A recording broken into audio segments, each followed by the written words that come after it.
Hello students, second part की study करते हैं इस वीडियो में हम सिक्स चैप्टर का। आपका सिक्स चैप्टर का क्या नाम है? This is Jody's faun. तो फाउन जो चैप्टर है इसमें आपके 3 पार्ट हैं, फर्स्ट सेकंड एंड थर्ड। तो फर्स्ट पार्ट की स्टडी हम कर चुके हैं। इस वीडियो में हम सेकंड पार्ट की स्टडी कर रहे हैं और नेक्स्ट वीडियो में हम थर्ड पार्ट की स्टडी करेंगे। Okay students? ओके, तो let's start. Jody gave himself over to thoughts of the fawn. Jody gave himself यानी जोडी ने थॉट्स विचार कि जोडी उस बच्चे के बारे में सोचता रहा, गिव देता रहा, अर्थात उसके दिमाग में उस बच्चे का विचार घूमता रहा। दे पास द अबांडन्ड क्लियरिंग। दे पास्ड वे गुजरे। अबांडन्ड मीन्स जिसका परित्याग कर दिया गया हो, क्लियरिंग परित्याग किए गए हुए क्षेत्र से वे निकले। He said cut to the north. He said उसने कहा या उसने कहा cut to the north means उत्तर की तरफ चलो। Meanwhile I was up here that pa got bitten by the snake and killed the doe and I saw the fawn. कि वह यहाँ था जब पिता को सांप ने काटा था और हिरणी को मारा और मैंने उसे हिरणी के बच्चे को देखा था। कि इट वॉज अप कि वह यहाँ था जब पिताजी को बिटन बाय द स्नेक एक सांप के द्वारा काटा गया था एंड किल्ड द डो और हमने हिरणी को मारा था and I saw the faun और मैंने उसके बच्चे को देखा था, fawn. Suddenly Jody was unwilling to have Millwheel with him. Suddenly अचानक जोडी मिलविल को साथ ले जाने का अनिच्छुक हुआ। अनविलिंग उसकी इच्छा नहीं हुई कि मैं मिलविल को अपने साथ लेके जाऊं आगे।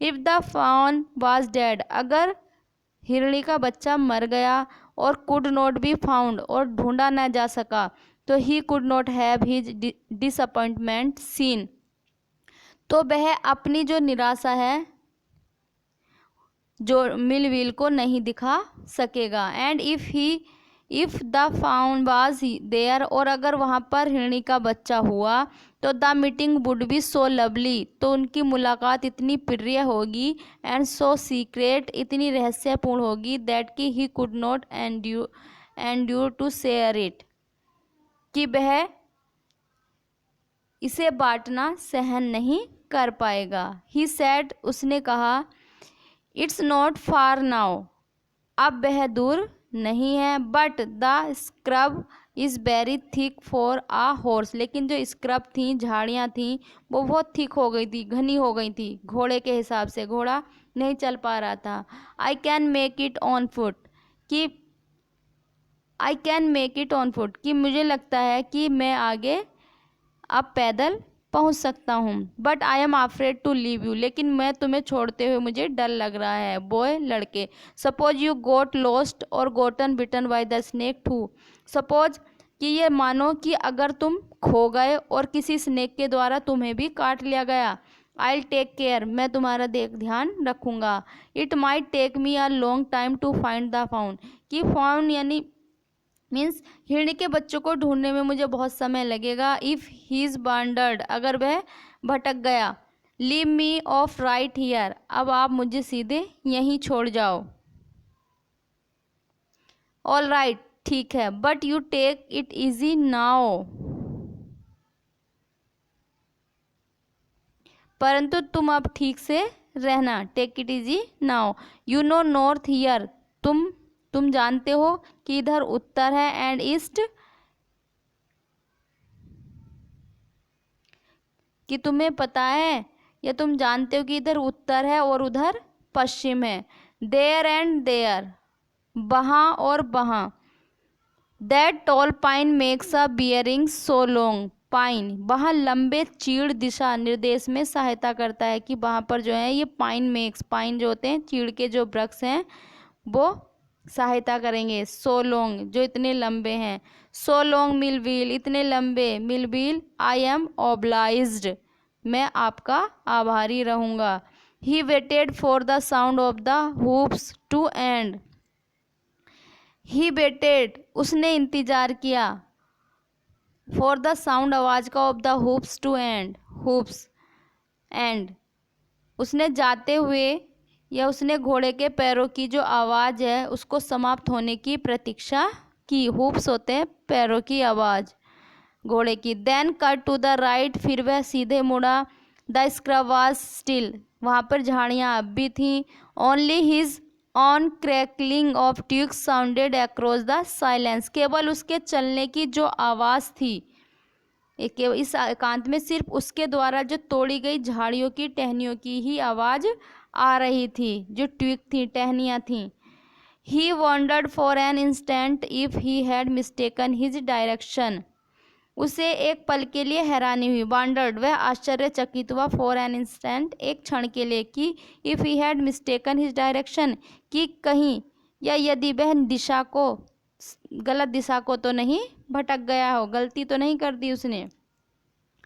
Then a buzzard rose in front of him, then, तभी, एक बजर्ड मीन्स गिद्ध की तरह एक आवाज़ उठी, फ्रंट ऑफ हिम, उसके सामने, and flapped into the air, flapped means फड़फड़ाने लगा, इनटू द एयर, हवा में। He came into the clearing under the oaks, he came, वह आया, वह किसके नीचे आया? ओक्स मीन्स बलूत के नीचे, खुले स्थान पर आया। Buzzard sat in a circle around the carcass of the doe, जो बजर्ड थी, बजर्ड गिद्ध की तरह जो आवाज़ थी, या गिद्ध उस हिरणी के मृतक शरीर को घेरकर बैठ गया था। They turned their heads on their long scrawny necks and hissed at him. They turned, उन्होंने अपनी लंबी लचीली गर्दनों पर अपने सिर को घुमाया और उसकी ओर फुंकारने लगे। हिस्ड मीन्स फुरकाने लगे, एट हिम, उस पर। He threw his bow at them and they flew into an adjacent tree.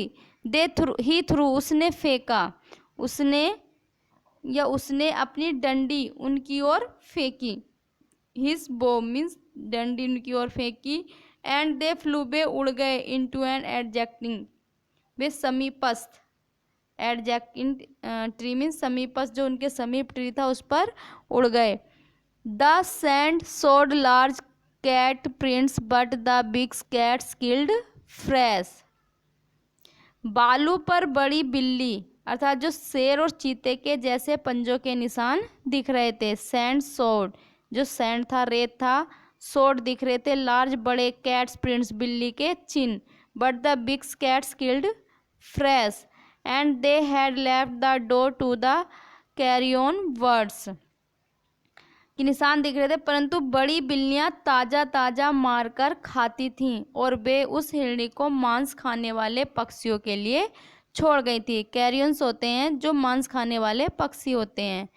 He parted the grass at the place where he had seen the fawn. He parted, उसने उस जगह की घास की ओर, जगह की जो घास थी वहाँ पार किया जहाँ पर उसने हिरणी के बच्चे को देखा था।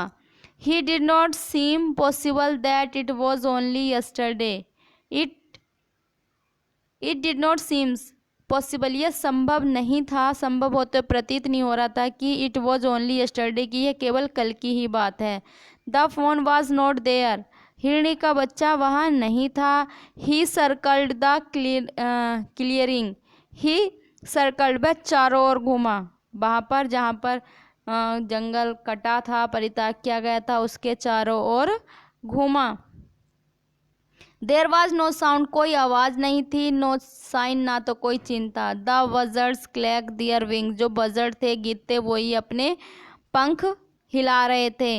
Impatient to return to their business, वे इम्पेशेंट यानी बेचैन हो रहे थे, किसके लिए? अपना बिजनेस, अपना काम करने के लिए, अर्थात उस हिरणी का मांस खाने के लिए। He return to the spot, वह उस स्पॉट, उस स्थान पर आया, where the fawn had emerged and dropped on all fours studying the sand for the small hoof prints.